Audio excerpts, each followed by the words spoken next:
வசந்தம் தொலைக்காட்சி நேயர்களுக்கு மாலை நேர வணக்கங்கள். இன்றைய தீர்வு நிகழ்ச்சியில் நாங்கள் சந்திப்பது கடற்றொழில் அமைச்சரும் ஈழ மக்கள் ஜனநாயக கட்சியின் செயலாளர் நாயகமுமான டக்ளஸ் தேவானந்தா அமைச்சர் அவர்களே, வணக்கம். வணக்கம்.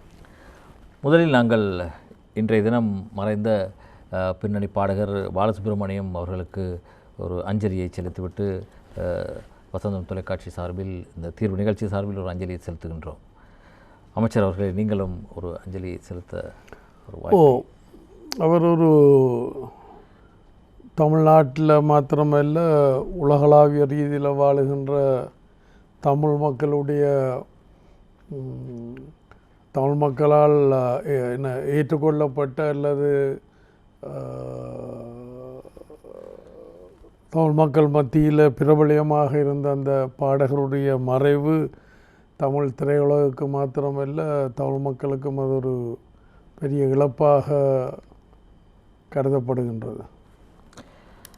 ஆமாம் அமைச்சர்களே, இன்றைய தினம் அலரி மாலையில் நான் இருக்கிறேன். இந்த மீனவர் பிரச்சனை சம்பந்தமாக கடற்பரப்பில், இலங்கை கடற்பரப்பில் அத்துமீறும் இந்திய மீனவர்கள் மற்றும் கடற்றொழிலாளர்கள் எதிர்கொள்ளும் பிரச்சனை குறித்து ஒரு நீண்ட பேச்சுவார்த்தை பிரதமர் தலைமையில் நடைபெற்றது. அது சம்பந்தமாக ஒரு சற்று விளக்கத்தை தருவீர்களா? அதாவது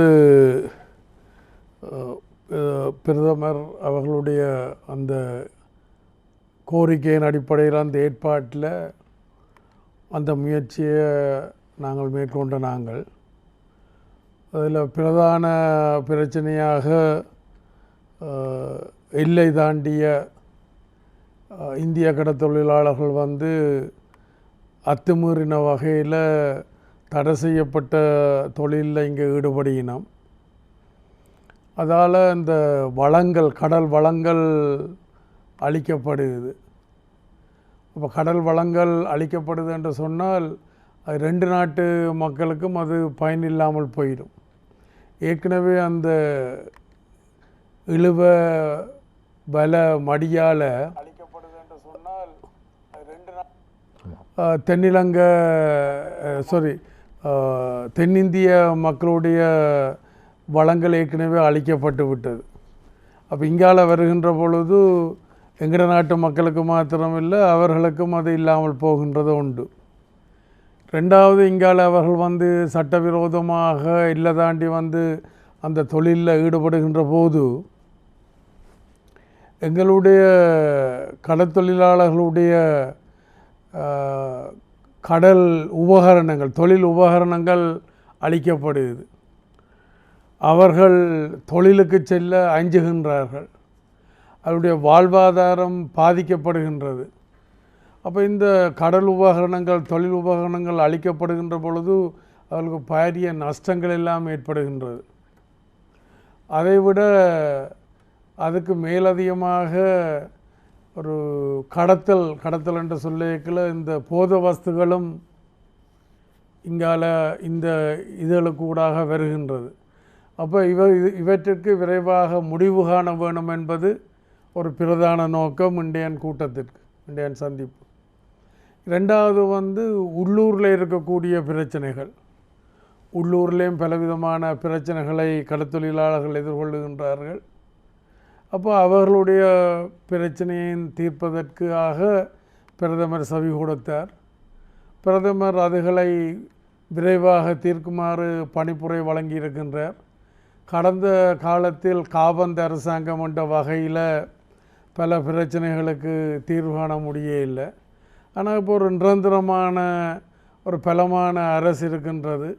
ஆனபடியினால் நானும் அந்த உத்தரவாதத்தை கொடுத்தேன், மிக விரைவில் எங்களோட மக்கள் எதிர்கொள்ளுகின்ற இந்த பிரச்சனைகளுக்கு தீர்வு காண்பதாக.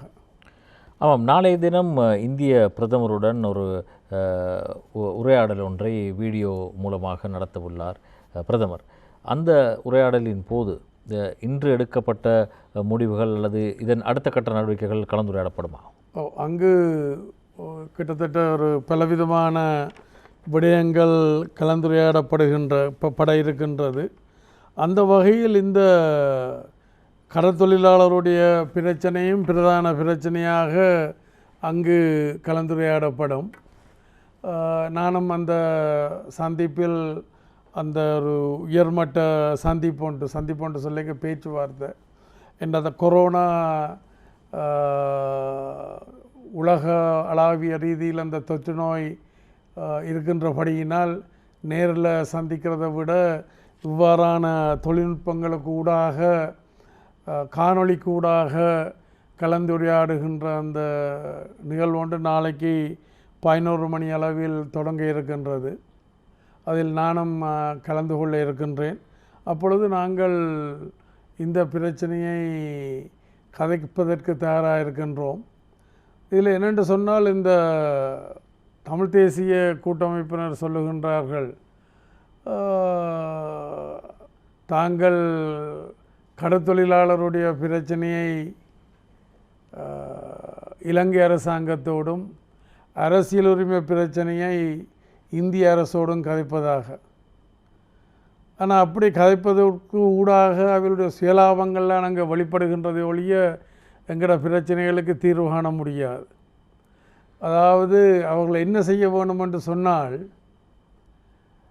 இந்திய கடற்தொழிலாளர்களது அத்துமீறல், அதாவது இந்த எல்லை தாண்டி வந்து சட்டவிரோதமான தொழில்களில் ஈடுபடுவதை இந்திய அரசோடும்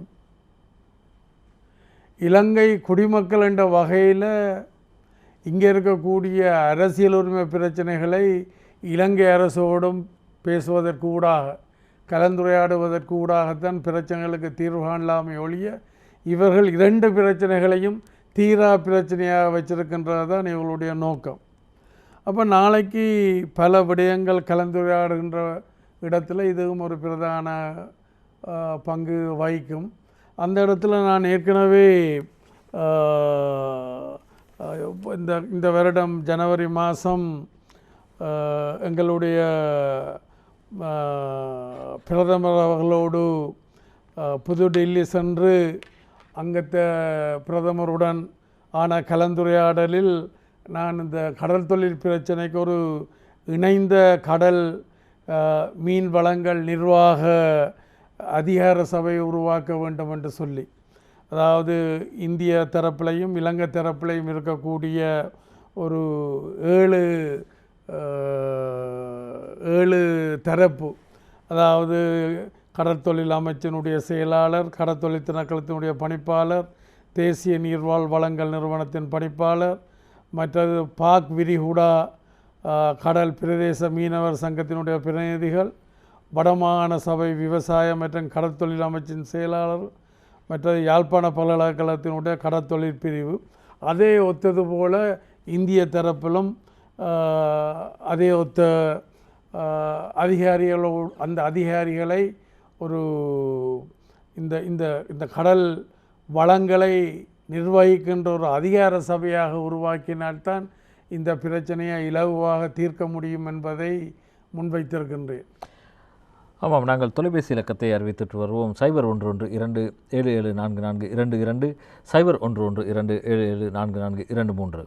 அமைச்சர் அவர்களே, இந்த இந்திய மீனவர்களின் அத்துமீறல் கடந்த சில மாதங்களாக பெரிதாக இருப்பதாக தெரியவில்லை. ஏனென்றால் இலங்கை கடற்படை அவர்களை கைது செய்ததாக கூட பெரிதான செய்திகள் வெளிவரவில்லை. அப்படி ஏதாவது இடைக்கால ஏற்பாடுகள் நிறுத்தப்பட்டுள்ளதால் அந்த பணிகள் தொடர்கின்றன. அதாவது இந்த கொரோனா இந்த தொற்று நோய் பிரச்சனை வர முந்தி கைதுகள் நடத்தப்பட்டது.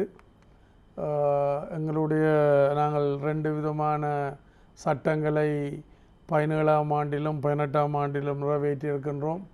ஒன்று, இந்த இழுவை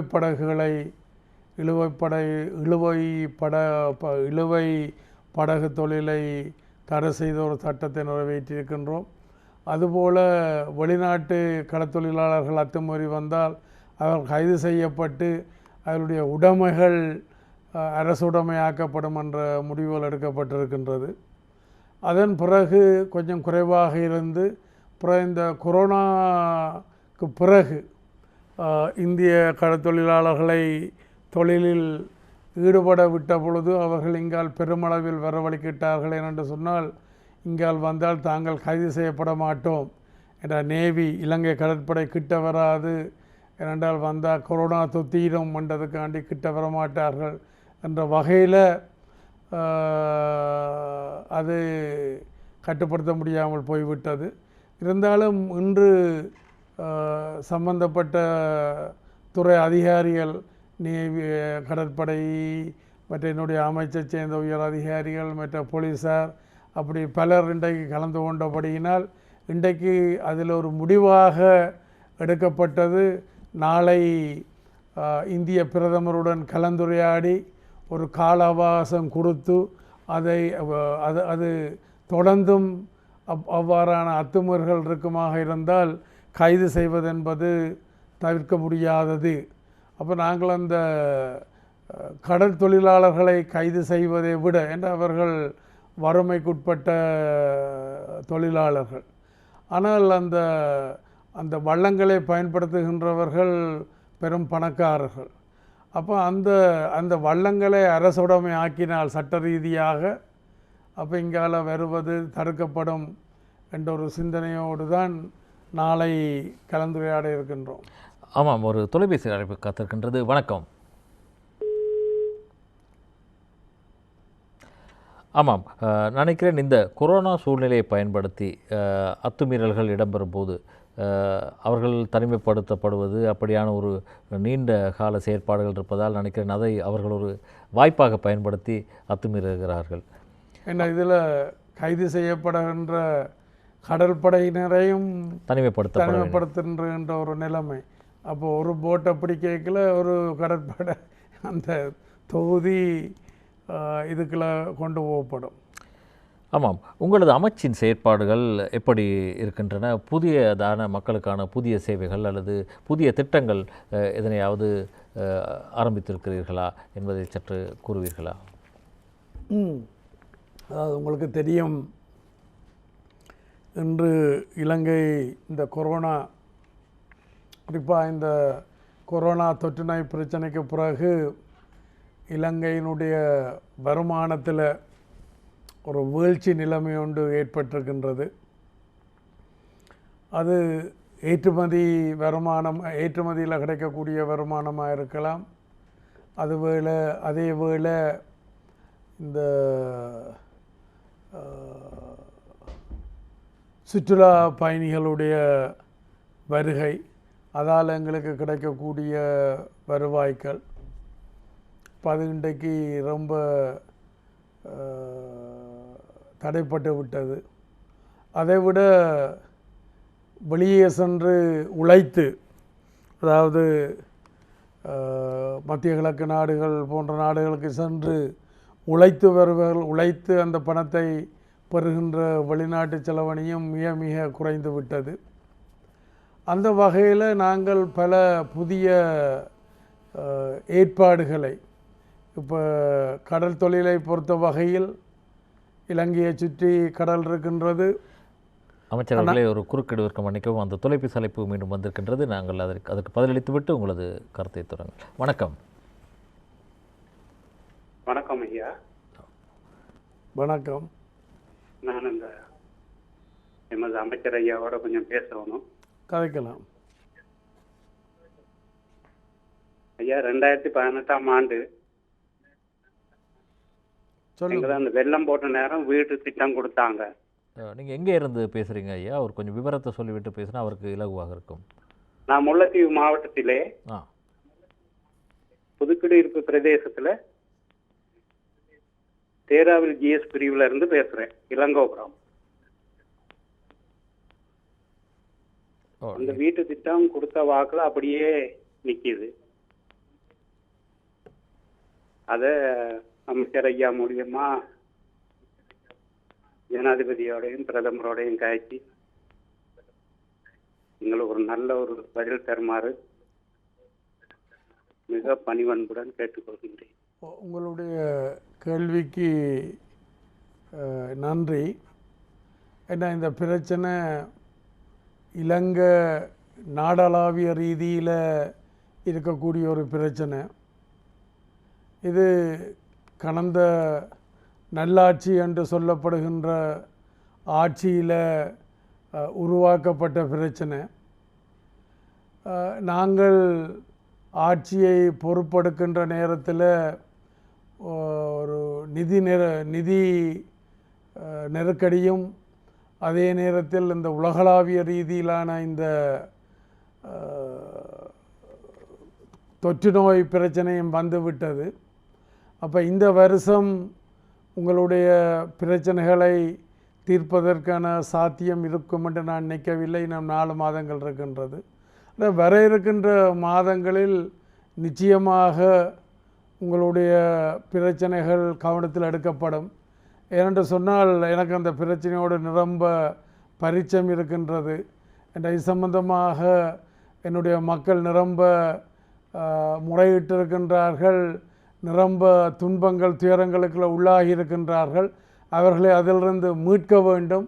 ஆனபடியினால் நீங்கள் இந்த அடுத்த வருட வரவு செலவு திட்டத்தில் அதை உள்வாங்குகின்றதான முயற்சிகள், அது சம்பந்தமான கலந்துரையாடல்கள் நடந்து கொண்டிருக்கின்றது. நன்றி. ஆமாம், மற்றொரு தொலைபேசி அழைப்பத்துடன் நாங்கள் அதற்கும் பதிலளித்து விட்டு வருவோம். வணக்கம். வணக்கம். கேளுங்க ஐயா. வணக்கம். வணக்கம். அமிர்த நாயாம் பேசுறேன், கொழும்புல இருந்து. ஒரு முக்கியமாக வடக்கு கிழக்கு இளைஞர்களுக்கு இந்த வொகேஷனல் ட்ரைனிங் ஸ்கில் டெவலப்மெண்ட் ஜனாதிபதி மிகவும் அக்கறையாகவும் அவருடைய சுய தொழிலுக்கு அது ஊக்குவிப்பாக இருப்பதனால உங்களது மினிஸ்ட்ரியோட சேர்ந்து இந்த இளைஞர்களுடைய பிரச்சனையில அக்கறை எடுக்க வேண்டும் என்று கேட்டுக்கொள்கிறேன். உங்களோட கேள்விக்கு நன்றி. உங்களுடைய குரல் அறிந்த குரலாக இருக்கின்றது. இருந்தாலும் நீங்கள் பொது வழியில் இந்த கேள்வியை கேட்டிருக்கின்றீர்கள். அது ஒரு நல்லொரு கேள்வி, நல்லொரு ஆலோசனை, இல்லை நல்லொரு எண்ணம். நீங்கள் சொன்னது போல் ஜனாதிபதிக்கு, பிரதமருக்கு, ஏன் இந்த ஆட்சிக்கே அந்த எண்ணங்கள் இருக்கின்றது. அவர்கள் நிச்சயம் அதை முன்னெடுப்பார்கள். அந்த முன்னெடுப்பில் என்னுடைய பங்களிப்பும் நான் சார்ந்த பிரதேசங்களில் இருக்கும். அதே நேரத்தில் இந்த கடல் தொழில் சார்ந்த சமூகத்தினருக்கும் நாங்கள் இதை ஒரு பயனுள்ளதாக முன்னெடுக்க இருக்கின்றோம். அதாவது இந்த நாங்கள் இப்போ கிட்டடியில் கூட நோர்வே தூதுவரோடு கலந்துரையாடி இருக்கின்றேன். அவர்களிடமும் இது சம்பந்தமாக கயத்திருக்கின்றேன். அவர்களும் உதவுவதாக சொல்லியிருக்கின்றார்கள். அந்த வகையில் நாங்கள் நிச்சயமாக அதை முன்னெடுப்போம் என்றதை இந்த சந்தர்ப்பத்தில் நான் ஒரு உறுதிபட கூற விரும்புகின்றேன். நன்றி. ஆமாம் அமைச்சர்களே, நீங்கள் குறிப்பிட்டது போல் அந்த அமைச்சின் செயற்பாடுகள் சம்பந்தமாக உங்களது கருத்துக்களை நீங்கள் இடையில். இப்போ அந்த வகையில் இந்த இந்திய கடற்தொழிலாளர்கள் சம்பந்தமாக நாங்கள் ஏற்கனவே கதைச்சு முடிச்சிருக்கின்றோம். அதுக்கான தீர்வும் விரைவில் எட்டும் என்று நம்புகின்றேன். அதே நேரத்தில் இந்த உள்ளுக்கு இருக்கக்கூடிய இந்த நாட்டில் இருக்கக்கூடிய வளங்களை பயன்படுத்துதல், அதாவது ஒன்று ஆழ்கடல் தொழிலை, ஆழ்கடல் படகுகளை, அதனுடைய தொழில்களை விஸ்தரிக்கிறது. அதை விஸ்தரிக்கிறதுக்கூடாக இன்றைக்கு இருக்கக்கூடிய, அதாவது இப்போ இந்த கொரோனா வர முதல் இருக்கக்கூடிய வருமானத்தை பல மடங்கு ஏற்றுமதி உள்ளடங்களாக பல மடங்கு அதை விஸ்தரிக்கின்ற திட்டங்கள் இருக்கின்றது. அதாவது ஒன்று இந்த கடலில் மீன் இனங்களை வளர்ப்பது கூடுகளில், அல்லது இந்த குடாக்கடல்கள், அதே நேரத்தில் இந்த லெகூன் என்றால் பாவிகளில் ஒரு பெரிய அளவில் மீன் இனங்கள் வளர்க்கிறது என்றால் அமைச்சர்கள் குறுக்கிடுவதற்கு மன்னிக்கும் ஒரு தொலைபேசி அழைப்பு காத்திருக்கின்றது. வணக்கம். வணக்கம். கேளுங்க. நான் பல்வேறு தயாளன் கதைக்கிறேன். சொல்லுங்க ஐயா. என்னன்னா நாங்க அந்த நாட்டு பிரச்சனையால இடம்பெயர்ந்து நாங்க அரச ஊழியர் இப்ப அரசாங்கத்துல வேலை செய்யறோம். ஆனா கடந்த காலத்துல யுத்தத்துக்கு முதல் இந்த பிரச்சனை வந்த நேரம் நான் இந்த வேலையை விட்டுட்டு இந்தியாவுக்கு போயிருந்த நாங்கள் திருப்பி வந்து எங்களுக்கு வேலை மீளியம் கிடைச்சது. ஆனா இந்தியா அந்த காலப்பகுதி அந்த காலப்பகுதிக்கு மத்திய அரசு வந்து அதுக்கு சம்பள படிநிலை இதெல்லாம் ப்ரொமோஷன்லாம் கொடுக்க சொல்லி இருக்கு. ஆனா வடக்கு மாநிலத்துல நாங்க அதை எத்தனையோ முறை கேட்டோம், இன்னும் கிடைக்கல. உங்களுக்கும் கொண்ட ஒரு மனுவோடு சந்த நாங்கள் இப்ப நீங்க பரிசீலனை செய்யறோம்னு சொல்லி இருக்கீர்கள். அதான் என்ன எப்போ கொடுத்த நீங்கள் அது நாங்கள் ஒரு 5 இந்த எலெக்ஷனுக்கு 5 மாதத்துக்கு முதல் கொடுத்தனாங்க. நீங்களுக்கு திருப்பி அதற்கு என்னுடைய கவனத்தை கொண்டு வாங்க, அதை தீர்ப்பதற்கு நான் முயற்சி எடுக்கிறேன். நன்றி. ஆமாம் அமைச்சர் அவர்களே நீங்கள் உங்களது அந்த கருத்தை தொடர்ந்து கூறலாம். அப்போ இந்த குடாக்கடல்கள் வாவிகளில் எல்லாம் ஒரு பெரிய அளவில் இந்த மீன் இனங்களை வளர்த்து அதை ஏற்றுமதிக்கும், அதே நேரத்தில் உள்ளூர் பாவனைக்கும் அதுகளை பயன்படுத்தலாம்.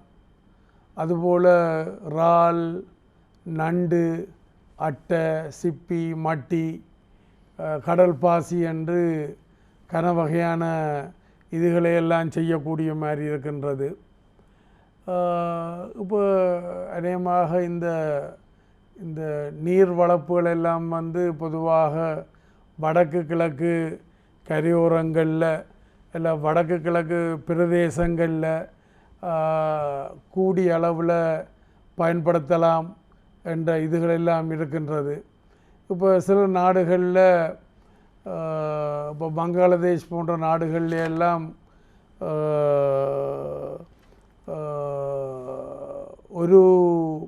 ஒரு நேரம் அவர்கள் வயல் செய்வார்கள், அப்புறம் இன்னொரு நேரம் நீர் வளர்ப்புகள், மீன், இறால் அதுகள் எல்லாம் நாங்கள் நிரம்ப அந்த வெள்ளப்பெருக்குகள் எல்லாம் இருக்கின்றது. அப்போ அந்த ஒரு காலத்தில் அவியல் வயல் செய்த அதே இடத்துல இன்னொரு காலத்தில் இந்த இறால்கள், மீன்கள் போன்ற அப்படியெல்லாம் இருக்குது. அப்போ அவர்களுக்கு ஒரு வருடத்தில் முழு காலமும் அவர்கள் அந்த தங்களுடைய வாழ்வாதாரத்தை சிறப்பாக செய்யக்கூடிய மாதிரி இருக்கும். அப்போ அப்படியான திட்டங்களையும் நாங்கள் இங்கே இலங்கையிலேயும் ஆராய்ச்சி கொண்டு வருகின்றோம். இங்கே எத்தனையோ குளங்கள் இருக்கின்றன. அந்த குளங்களில் மீன் வளர்ப்புகள், இந்த மற்ற உயிர் உயிர் இனங்களெல்லாம் வளர்த்து அதை உள்ளூர் பயன்பாட்டுக்கும் ஏற்றுமதிக்கும் நாங்கள் செய்ய இருக்கின்றோம். ஆமாம், நாங்கள் நேர அறிக்கையை பார்த்துவிட்டு உரையாடலை தொடர்வோம்.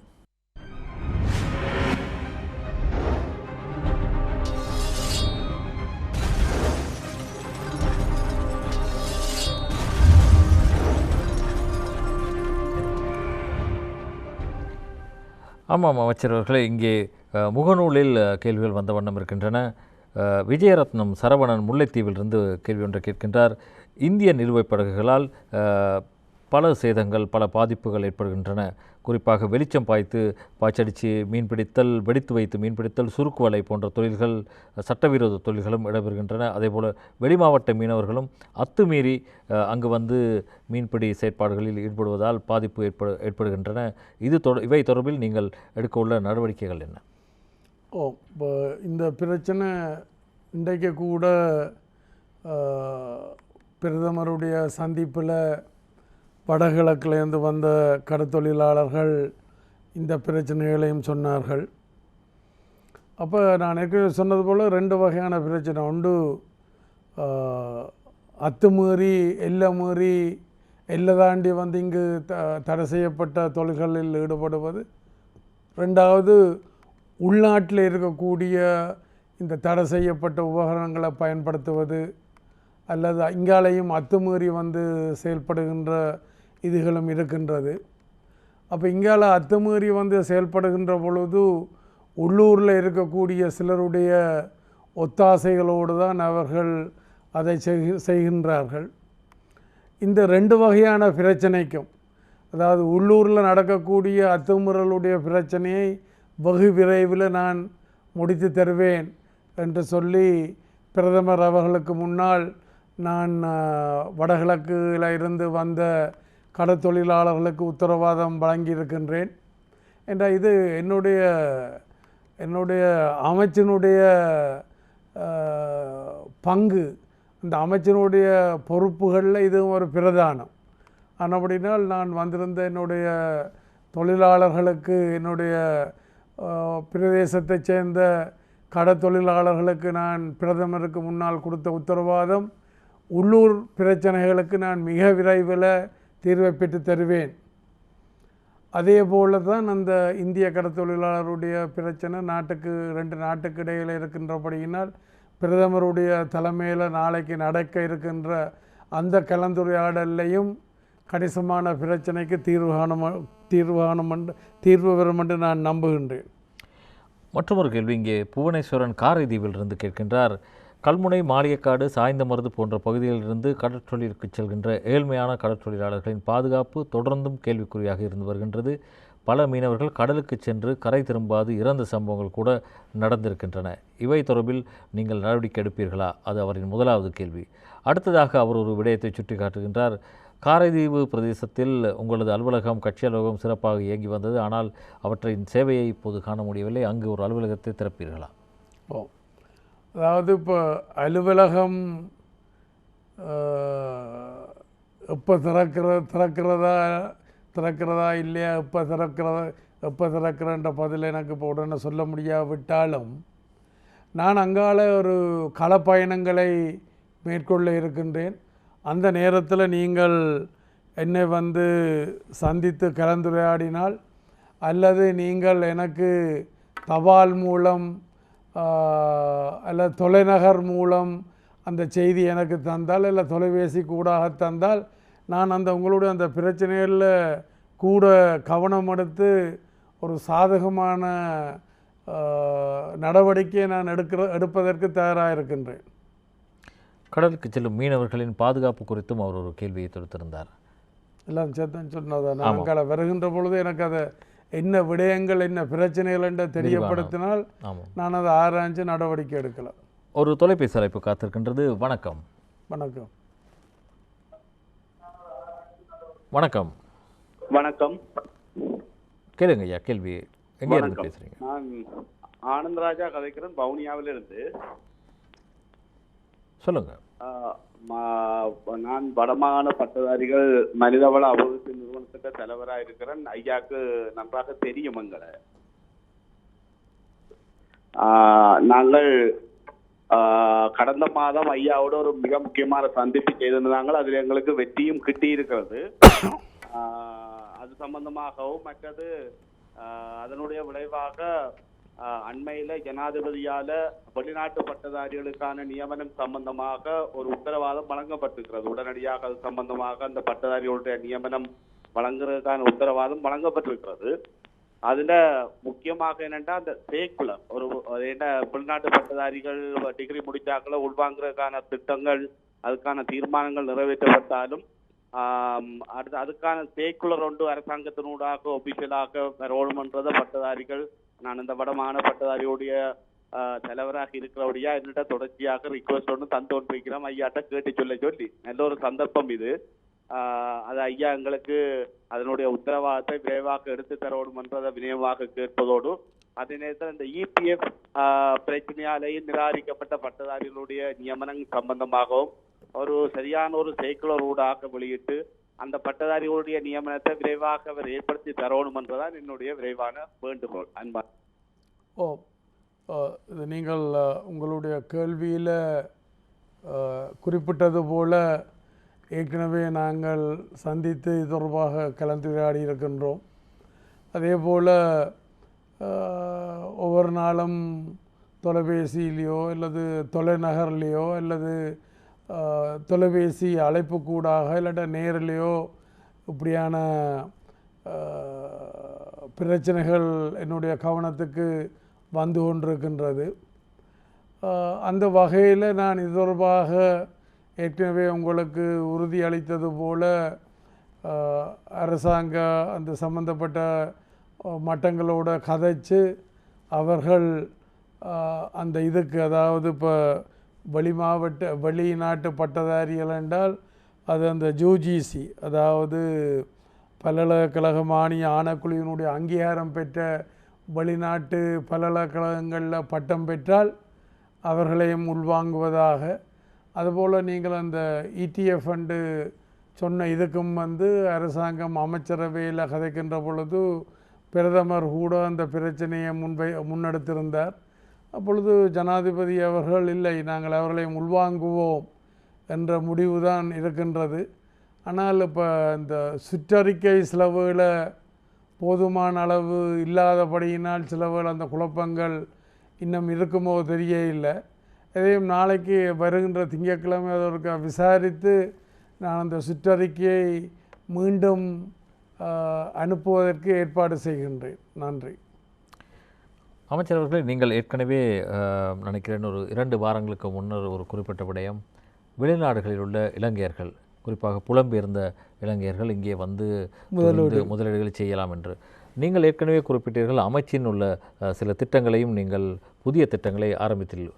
அந்த திட்டங்களில் அவர்களின் பங்களிப்பை பெறுவதற்கான வாய்ப்புகள் உள்ளனவா? அவர்கள் வெளிநாடுகளில் இருக்கின்றவர்கள் இந்த அறிவிப்பின் பின் அன்றைக்கு இந்த உங்களுடைய ஒரு இங்கத்த சந்திப்பிலேயும் அந்த கதையை சொல்லியிருந்தான். அதேபோல் ஏற்கனவே ஒரு பத்திரிகை அறிக்கையும் என்னுடைய பேரால் வந்திருக்கின்றது. அப்போ இதுகளுக்கு இதுக்கு பிறகு என்னை பல பேர் பல வழிகளையும் தொடர்பு கொண்டு தாங்கள் இங்கு முதலீடு செய்வதற்கு தயாராக இருக்கின்றார்கள், தங்களுக்கு உரிய ஆலோசனைகளை, தங்களுக்குரிய ஏற்பாடுகளை அல்லது தாங்கள் அதை செய்வதற்கு அதை விரைவுபடுத்தி தருமாறு கேட்டிருக்கின்றார்கள். அந்த வகையில் இப்போ நேற்றைக்கு முன்தினம் கூட ஜனாதிபதி அவர்கள் இந்த ஏற்றுமதி தொடர்பான ஒரு உயர்மட்ட கலந்துரையாடலை வைத்திருந்தார்.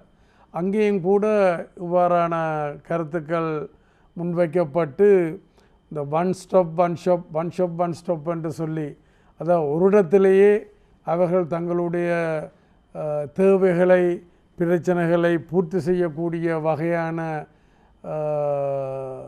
செயல்பாடுகளை நாங்கள் யோசித்து கொண்டிருக்கிறோம். அதாவது EDB என்று சொல்கிறது, அதாவது ஏற்றுமதி அபிவிருத்தி சபையினுடைய தலைவரும் ரொம்ப அக்கறையோடு ஆர்வமாக இருக்கின்றார். அப்போ அவரும் இந்த கருத்தை முன்வைத்து அதை எல்லாராலும் ஏற்றுக்கொள்ளப்பட்டிருக்கின்றது. அதுபடியால் அது விரைவில் வரும் என்று நினைக்கின்றேன். ஆமாம், ஒரு தொலைபேசி அழைப்பு காத்திருக்கின்றேன். வணக்கம். ஹலோ, வணக்கம். நான் கரியாலை நாடுவான் பல்லவரையன் கட்டு KN 71 கிராம சேவையாளர் பிரிவிலிருந்து கதைக்கிறேன். ஹலோ, கதையுங்கோ, கேளுங்க. கிள்ளச்சி மாவட்ட ஒருங்கிணைப்பு தலைவருக்கு இரவு வணக்கத்தை தெரிவித்துக் கொள்கிறேன். எங்கள்கிட்ட நாங்கள் இந்த காணி இல்லாத ஆட்கள் புதுசாக திருமணம் முடிச்சு குழந்தைகளோட இருக்கிறோம் நாங்கள். மற்றது எங்கள்கிட்ட விவரம் எடுத்தவ பூநகரி பிரதேச செயலகத்தால் விவரம் எடுத்தவ எங்களுக்கு காணி 1 ஏக்கர் வீதம் எல்லாம் சொல்லி விவரம் எடுத்து கொண்டு போனவ. ஆனால் இன்றைக்கு ஒரு 6 மாத காலமாக எந்த விதமான பதிலும் இல்லை. இப்படியே நாங்கள் இருக்கிறோம். அதாவது இந்த இந்த அரசாங்கம்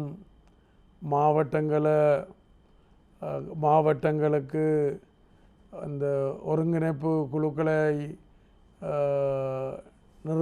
நியமித்து இணைத்தலைவர்களையும் நியமித்திருக்கின்றது. அப்போ அதற்கூடாக நான் அந்த பிரதேசத்தைச் சேர்ந்த மக்களுடைய பிரதிநிதி, அதாவது யாழ் தேர்தல் மாவட்டம், அதாவது யாழ் நிர்வாக மாவட்டமும் கிளிநொச்சி நிர்வாக மாவட்டமும் சேர்ந்தது தான் யாழ் தேர்தல் மாவட்டம்.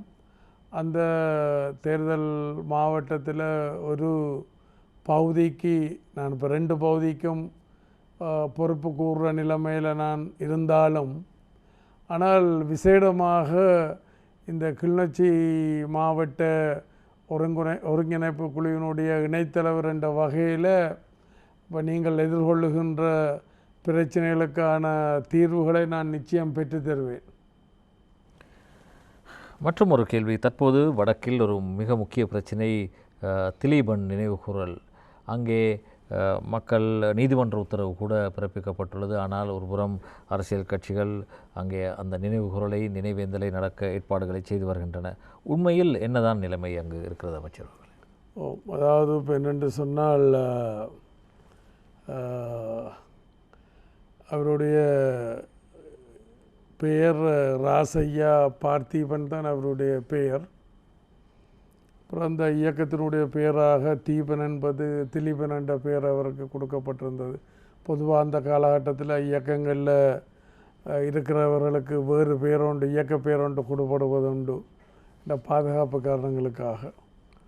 அப்போ அவர் 84ஆம் ஆண்டிலிருந்து 87ஆம் ஆண்டு காலப்பகுதி வரையில் யாழ் மாவட்ட புலிகள் இயக்கத்தினுடைய அங்கே அந்த மாவட்டத்துக்கு பொறுப்பாக இருந்த கிட்டு அண்டு அவர் கீழே இவர் அரசியல் துறை பொறுப்பாக செயல்பட்டு வந்தவர். அப்போ அந்த காலகட்டத்தில் நானும் செயல்பட்டபடியினால் எனக்கும் அவர் தொடர்பான பரிச்சயங்கள், ஒரு பரஸ்பர பரிச்சயங்கள் எனக்கும் அண்டையன் புலிகள் இயக்கம் கிட்ட திலீபன் ஆக்களுக்கும் இடையில் எனக்கும் இடையில் இருந்தது. அப்போ அதில் இஎன்எல்எஃப் என்று சொல்லி, அதாவது ஈழத்தேசிய விடுதலை முன்னணி, இஎன்எல்எஃப் ஈழத்தேசிய விடுதலை முன்னணி என்று சொல்லி 4 இயக்கங்கள். அமைச்சர்களை குறுக்கிடுவதற்கு மன்னிக்கவும், ஒரு நீண்ட நேரமாக ஒருவர் தொலைபேசி அழைப்பில் காத்து நிற்கின்றார். நாங்கள் பதிலை அளித்துவிட்டு இந்த உங்களது கருத்தை தெரிவிங்கள். வணக்கம். வணக்கம். ஹலோ, வணக்கம். கேளுங்க சார். நான் திங்கமலையிலேருந்து பேசுகிறேன், திருவண்ணாமலையிலேருந்து பேசுகிறேன். சரியா சார்? எங்கள் ஊரில் சார் குச்சொலி பிரதேசத்தில் நாங்கள் இருக்கிறோம் சார். எங்கள் இது இந்த டிஸ்கோ நாங்கள் முற்றாக நாங்கள் டிஸ்கோ தொழில் தான் செய்கிறோம் சார். அதனால் இந்த மீன் கரையை தான் மீன் வந்து சேருது. அதனால் சார் இந்த கரையை மீன் வந்து சேர்றதுல எங்களுக்கு ஒன்றும் செஞ்சு கொள்ளாது சார். இந்த 4 கிலோமீட்டர் 5 கிலோமீட்டர் வளைக்க சொல்கிறாங்க, எங்களுக்கு ஒன்றும் செஞ்சு கொள்ளாது. அதனால் சார் கரையை வளைச்சா பிடிச்சி கொண்டு வந்து 15,000 ரூபா 20,000 ரூபா 30,000 தடை அடிக்கிறாங்க சார். அதனால் எங்களுக்கு ஒன்றும் செஞ்சு கொள்ளலாம் சார். இப்போ நாங்கள் விவசாயம் எங்களுக்கு ஒன்றும் இல்லை. நாங்கள் இந்த கடல் தொழில் தான் நாங்கள் நம்பிட்டு இருக்கிறோம். சரியா சார்? அதனால் என்ன சார் சார் நாங்கள் சார் என்ன தொழில் செய்றீங்க நீங்கள்? நாங்கள் சார் இப்போ தூண்டல் தொழில் டிஸ்கோ தொழில் தான் சார். நாங்கள் முற்றாக தொழில் செஞ்சுட்டு இருக்கிறோம். நாங்கள் என்ன தொழில்? டிஸ்கோ தொழில், டிஸ்கோ லைலா தொழில். லைலா தொழில் தான் நாங்கள் முற்றாக நான் தொழில் செஞ்சுட்டு. அது தம்பி என்னென்றால் அது ஒரு தடை செய்யப்பட்ட ஒரு தொழில் உபகரணமாக கருதப்படுது. அப்போ உங்களுக்கு ஒரு மாற்று ஏற்பாடு தர இல்லையா? லைசன்ஸ் கொடுத்தானே சார் இருக்காங்க. லைசன்ஸ் கொடுத்தானே சார் இருக்காங்க. இல்லை, அதான் இப்போ என்னென்றால் இது ஒரு பிரச்சனையாக, அதாவது ஏற சொன்னால் எருதுக்கு கோபம், இறங்க சொன்னால் முடவனுக்கு கோபம்ன்றது போல் இந்த கடற்தொழிலாளர்களுடைய அந்த தொழில் முறைகளில் பிரச்சனைகள் இருக்கின்றது. நாங்கள் எங்களுடைய அமைச்சரை ஒரு நீண்ட ஆய்வுக்கு உட்படுத்தி இருக்கின்றது. ஆய்வுக்கு உட்படுத்தி அவரவர் தனக்கு பரிச்சயமான தொழிலில் ஈடுபடுறது பிரச்சனை இல்லை. ஆனால் அப்படி ஈடுபடுகின்ற பொழுது சக தொழிலாளர்களுக்கு அது ஒரு தடையாக பிரச்சனையாக இருக்கக்கூடாது. அப்படி இருக்குமாக இருந்தால் அது தடை செய்யப்பட்ட ஒரு தொழிலாக கருதப்படும் என்ற ஒரு கலந்துரையாடல் போய்கொண்டிருக்கின்றது. ஆனபடினால் சமீபத்திலேயும் இங்கே இருக்கக்கூடிய கடற்தொழில் சங்கங்களோடு கதைச்சிருக்கின்றேன். திருப்பியும் விரைவில் வர இருக்கின்றேன். வருகின்ற பொழுது நீங்கள் உங்களுடைய பிரச்சனையை ஒருக்கா அந்த மட்டத்தில் வச்சால் நான் சம்மந்தப்பட்டவர்களோட கலந்துரையாடி உங்களுக்கு ஒரு தீர்வை நான் பெற்றுத் தருவேன். அடுத்தது இந்த திலீபன் விடயம். அப்போ அந்த நேரத்தில் எனக்கும் அவைகளுக்கும் இடையில் ஒரு பரஸ்பர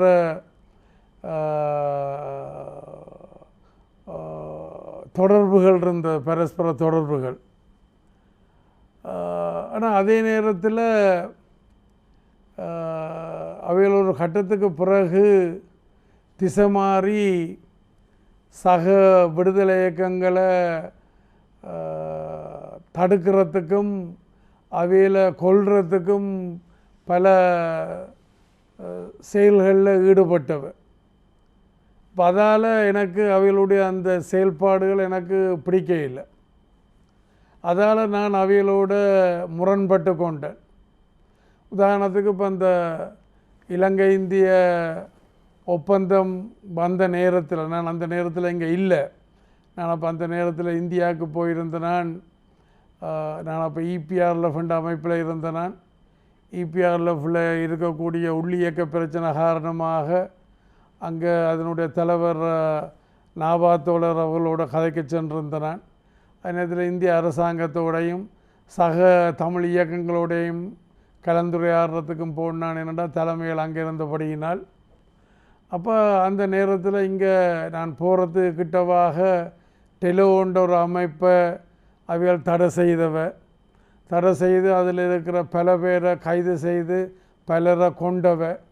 ஏன் உயிரோட கூட அரைகுற உயிரோட கூட தெருவில் போட்டு எரித்தவ.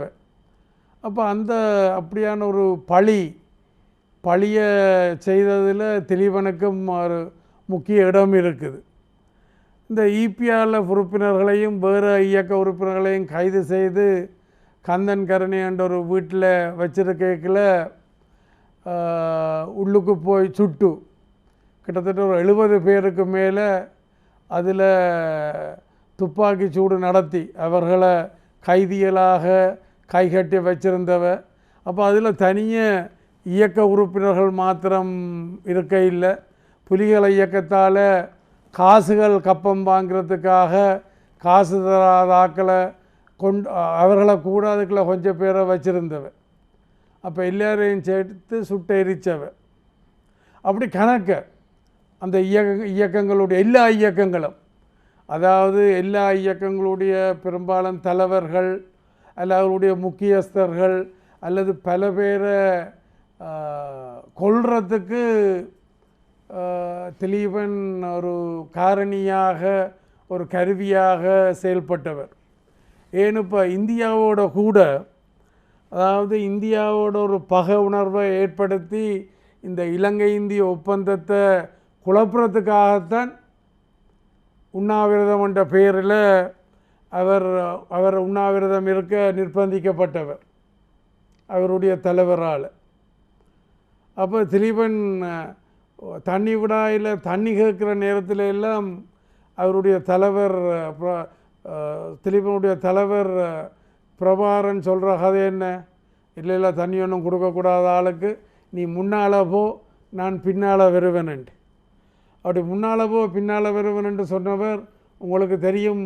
முள்ளிவாய்க்கால் வரையில் தமிழர்களை கொண்டு சென்று எவ்வளவோ உயிர்களை தன்னோட கொண்டு போயிட்டார். அப்போ இங்கே இந்த திலீபனுக்கு தங்களோட அரசியலுக்காக இந்த இதில் கையெழுத்து போட்ட ஆக்கள், அதில் சம்பந்தப்பட்ட ஆக்கள் தங்களுடைய மனதை தொட்டு சொல்லட்டும், அல்ல நேர எனக்கு முன்னால் நாடாளுமன்றத்தில் சொல்லட்டும் தங்களுடைய உறுப்பினர்கள் ஆறால கொல்லப்பட்டவ, அதனுடைய சூத்திரதாரி யார். ஆனால் இன்றைக்கு அவையில் அரசியல் காரணங்களுக்காண்டி அந்த திலீபனுக்கு ஏதோ ஒன்றெல்லாம் சொல்லினோம். இதை என்னால் ஏற்றுக்கொள்ள முடியல. என்னுடைய தம்பியாரை கொண்டது அல்ல எனக்கு நெருக்கமான ஆக்களை கொண்டது, அப்படி எவ்வளோ பேர் ஆள் கொண்டிருக்கிறார். நான் இலங்கையில் இல்லாத நேரத்தில், நான் இந்தியாவில் இருக்கிற நேரத்தில். அப்போ என்னால் என்னண்டு இதை ஏற்றுக்கொள்ள முடியும்? இன்றைக்கு இந்த இலங்கை இந்திய ஒப்பந்தம், இந்த 13வது திருத்த சட்டமே ஒரு கேள்விக்குறியாக்கப்படுது. உண்மையாக அன்றைக்கு இதை சரியாக பயன்படுத்தி இருந்திருந்தால் அன்றைக்கு புலிகள் உரிமை கோரினவ தங்களில் 651 பேர் களப்பெலி ஆயினதாக. அப்புறம் திலீபனோடு சேர்த்து 652 பேர். ஆனால் அன்றைக்கு முள்ளிவாய்க்கால் வரையில் சரி எங்களுக்கு ஏதாவது கிடைச்சிருக்கா? இருக்கிறதே இல்லாமல் நாசம் பண்ணிட்டமே ஒழிய, தவறான வழிநடத்தல் காரணமாக எல்லாத்தையும் நாசம் பண்ணிட்டமே ஒழிய இருக்கிறத பாதுகாத்து கொண்டு முன்னோக்கி செல்ல இல்லை. இன்றைக்கு என்ன எல்லாரும் அழகினம் என்ன முதல கண்ணீர் இல்லை 13ஆம் திருத்த சட்டத்தை பாதுகாக்கணும், அது இருக்க வேணும். நான் 33 வருஷமாக சொல்லி கொண்டு வரேன். இல்லை அது காலம் கடந்தது, உளுத்து போனது, தும்பு கட்டையால் கூட தொட்டு பார்க்க மாட்டோம் என்று சொன்னவன். அப்போ இதெல்லாம் வந்து ஒரு நாடகம், வாக்குகளை அபகரிக்கிறதுக்காக. இப்போ திலீபன் ஆள் இறந்து போனார்ன்றது வேறு. அவருடைய தகப்பனார் இந்தியாவில் நான் இருக்கிற நேரத்தில் நான் பல தடவையில் சந்திச்சிருக்கிறேன். அப்போ என்னுடைய தம்பியாரை எனக்கு வேண்டிய நெருக்கமான ஆக்களை எல்லாம் கொண்டுட்டார்ன்றதுக்காண்டி திலீபன் கொண்டுட்டார், அதில் சம்மந்தப்பட்டிருக்கிறார். அல்லது இந்த போராட்டத்தையே தவறாக கொண்டு போயினும்ன்றதுக்காண்டி நான் அவருடைய தகப்பனாரை பழி வாங்கி இருக்கலாம். நான் அப்படிப்பட்ட மனுஷன் அல்ல. நான் ஒரு மனித நேயத்துக்கூடாக, ஜனநாயக மாண்புகளுக்கு கூடாகத்தான் நான் பிரச்சனைகளை பார்க்குறேனே ஒழிய, நான் ஆயுத போராட்டத்தில் ஈடுபட்ட நேரத்தில் கூட நான் இதில் ரொம்ப கவனமாக இருந்தேன். அப்போ இவர்கள் என்ன நாடாளுமன்றத்தில் இருக்கிற நாடாளுமன்றத்தில் சொல்லட்டும். இன்றைக்கு எங்களுடைய கஜேந்திரகுமார், அவருக்கும் போராட்டத்துக்கும் சம்பந்தம் இல்லாவிட்டாலும் ஆனால் இன்றைக்கு அவர் வளர்ந்து வந்திருக்கிறார். அவற்றை உயரம் எல்லாம் தகப்பன மாதிரி வளர்ந்து வந்திருக்கிற உயரம் பருமன் எல்லாம் அது பிரச்சனை அல்ல. ஆனால் அவர் தன்னுடைய தகப்பனாருடைய கொலையிலேயே மௌனமாக இருக்கிறார். ஏன் இலங்கை நீதிமன்றத்தில் போய் அவர் அதுக்கு தீர்வு கேட்க இல்லை? அது ஏன் மூடி மறைக்கிறார்? ஏனென்றால் அவருக்கு தெரியும் இந்த மகேஸ்வரனுடைய கொலையில் அல்ல இங்கே நடந்த சில கொலைகளில் யார் கொலை செய்தன்று தீர்ப்பு வழியால் வந்திருக்கு. அப்போ தன்னுடைய தகப்பனாருடைய கொலையும் அந்த தீர்ப்பு வழியால் வந்தால் தனக்கு அரசியல் பண்ண முடியாது. என்ன மாதிரி மகேசனுடைய மனைவியார் தெரிஞ்சு கொண்டும் அதை மூடி மறைக்க பார்க்குறாரோ அது மாதிரி தான் இவியலும். சரி, இலங்கை நீதிமன்றத்தில் உங்களுக்கு நம்பிக்கை இல்லை என்று சொன்னால், ஆனால் இன்றைக்கு இலங்கை நீதிமன்றத்திலேருந்து இதுக்கு மாத்திரம்தான் நம்பிக்கை இல்லை. மற்றபடி அவருடைய சட்டத்தரணிகள் குழாங்கள் இலங்கை நீதிமன்றத்தில் தான் உழைக்கணும். கஷ்டப்பட்ட மக்கள் வழக்குக்கு காசு கொடுக்க முடியலை என்றால் அவற்றை தோட்ட உரிவினம், காப்ப உரிவினம், மோதிரத்தை கலட்டினம், அல்ல அடையாள அட்டையை வாங்கினோம். கிட்டடியில் கூட நீதவான் அதை கண்டிச்சிருக்கிறார். சரி, உங்களுக்கு இங்கே நீதிமன்றத்தில் உழைக்கிறதுக்காண்டித்தான் நீங்கள் இந்த நீதிமன்றங்களை நீங்கள் பயன்படுத்துகிறீர்கள் என்று சொன்னால் ஏன் சர்வதேச நீதிமன்றத்தில் இதுவரை அந்த கேஸை அந்த வழக்கை தாக்கல் செய்யலை? சரி, நான் இந்த ஆட்சியில் நான் அந்த மகேசனுடைய மனைவிட்டையும் கேட்டேன். சரி, மஹிந்த ராஜபக்சோட அரசியல், மஹிந்த ராஜபக்சோட ஆட்சியில் அவருடைய நீதிமன்றத்தில் அவருக்கு விரும்பின தீர்ப்பு கிடைக்கலை என்று சொன்னால் அவற்ற ஆட்சியில் அவற்ற நீதிமன்றத்திலே அவர் மேல்முறையீட்டு நீதிமன்றத்துக்கு போயில்லை. அவருக்கு தெரியும் மேல்முறையீட்டு நீதிமன்றத்துக்கு போனால் 100க்கு 200% மகேஸ்வரனுடைய கொலை யார் செய்தன்று சொல்லுவினோம். அப்போ ஒன்று உள்ளூர் நீதிமன்றத்துக்கு போயிருக்க வேணும், அல்ல எடுத்ததுக்கெல்லாம் சர்வதேசம் என்று கதைக்கிறவ ஏன் சர்வதேச நீதிமன்றத்துக்கு போயில்லை? ஜனாதிபதியையும் பிரதமரையும் தாங்கள் சர்வதேச நீதிமன்றத்துக்கு கொண்டு போவோம் என்று சொன்னவ ஏன் தன்னுடைய தகப்பனாருடைய கொலைக்கு அவர் போயில்லை? அவையோட அரசியல் ஜாப்பே அன்றைக்கும் எனக்கும் அவருக்கும் வந்த தர்க்கத்தில் இங்கே காட்டுங்க பார்ப்போம் என்று சொல்லிக்கல எனக்கு அதை காட்ட முடியலை. அது ஒற்றையாட்சிக்குள்ள தான் அவருடைய கட்சியினுடைய அரசியல் ஜாப்பு இருக்குது. அகில இலங்கை தமிழ் காங்கிரஸினுடைய ஜாப்பு தேர்தல் தேர்தல் ஆணைக்குழுவுக்கு போனால் யாரும் எடுக்கலாம். அப்போ அதில் ஒற்றையாட்சிக்கலாம் அவருடைய பூட்டன் நான் பாட்டனார்ன்ட்டு சொல்கிறேன். அவர் அன்றைக்கு ஒரு வசனத்தை அடிக்கடி சொன்னார். Federalism is bad for the country and worse for the Tamils. அதாவது சமஸ்தி என்பது நாட்டுக்கு கூடாது, தமிழருக்கு அது இன்னும் கூடாது என்று சொல்லி அவர் சொன்னவர். அப்போ அவர் கிண்டல் அடித்தவர். என்ன இவையிலெல்லாம் தமிழ்நாடு தனிநாடு கேட்கிறார்கள், ஆணரவை சுற்றி முள்ளுக்கம்பி அடிக்க போயினோமாம். கம்பாவில் இருக்கிற தமிழர் இங்கால இருக்கிற தமிழர் என்ன செய்ய போயினோம், புகையிரதம் கூட அங்கேருந்து வராதுண்டு அப்போ அவர் சொன்னவர். அப்போ அவர் ஒற்றையாட்சிக்குலான். அப்போ அவர்களுடைய அரசியல் ஜாப்பும் ஒற்றையாட்சிக்குலான் இருக்குது. அது நாங்கள் தேவையென்றால் அவரோட வச்சு இன்னொரு சந்தர்ப்பத்தில் நான் விவாதிக்கிறதுக்கு தயார்.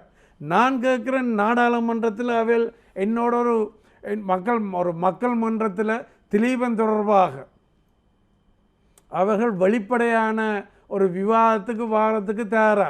நான் அதுக்கு தயார். அது மக்கள் மன்றமாக இருக்கலாம், அல்லது தொலைக்காட்சியில் இருக்கலாம், நாடாளுமன்றமாக இருக்கலாம். அங்கே இன்னொருத்தர் இருக்கிறார்.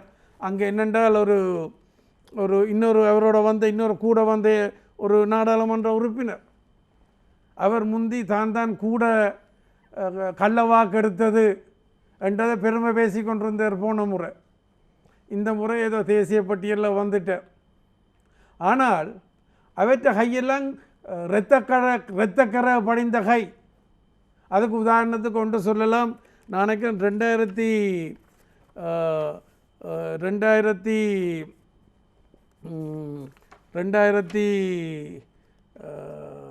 எனக்கு உடனடியாக அந்த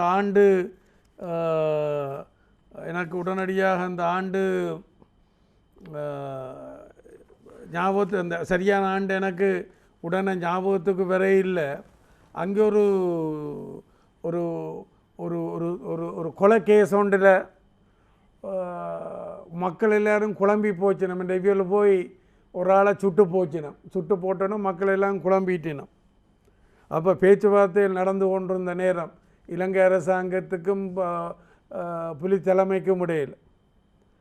அப்போ அங்கே அதை இது பண்ணுறதுக்காக அங்கே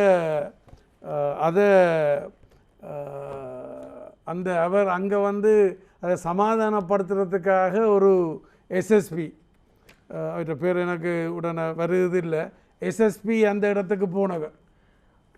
குறுக்கெடுக்க மன்னிக்கவும், நாங்கள் ஒரு சிறிய இடைவேளைக்கு சென்றுவிட்டு மீண்டும் உரையாடலை தொடர்வோம்.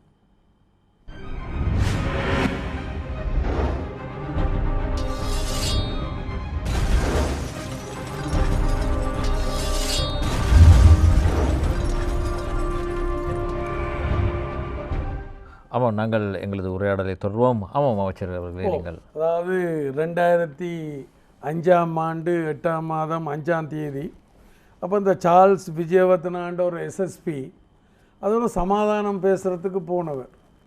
அப்போ இவற்றை சேர்ந்த ஆக்களும் அவரை அழைச்சி கொண்டு போய் ஒரு முடிவற்ற அந்த கடை ஒன்றுக்குள்ளே அவற்றை கழுத்தறுத்து கொண்டது.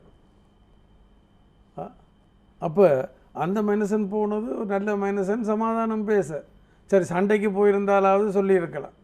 அப்போ அப்படிப்பட்ட ஆக்கள் இந்த சாத்தான் வேத மோதுற மாதிரி ஏதோ மக்கள் மேலே தங்களுக்கு ஏதோ அக்கறை இருக்குண்டு இங்கே 40,000 சவப்பட்டிகளை தயார்படுத்த சொல்லி பார்லிமெண்ட்டில் உசுப்பேற்றி போட்டு வெளிநாட்டில் போய் கல்யாணம் கட்டி குடும்பம் எல்லாம் நடத்தி போட்டு அப்புறம் இலங்கை அரசாங்கம் இன்றைக்கு இருக்கிற ஜனாதிபதி அன்றைக்கு பாதுகாப்பு செயலாளராக இருந்தவர் அவரோட ஒரு பேரம் பேசி தாங்கள் எல்லாத்தையும் விளையாட்டை கொடுக்குறோம்னு சொல்லி போட்டு இங்கே அரசியல் பண்ணி கொண்டு இருக்கிறேன்.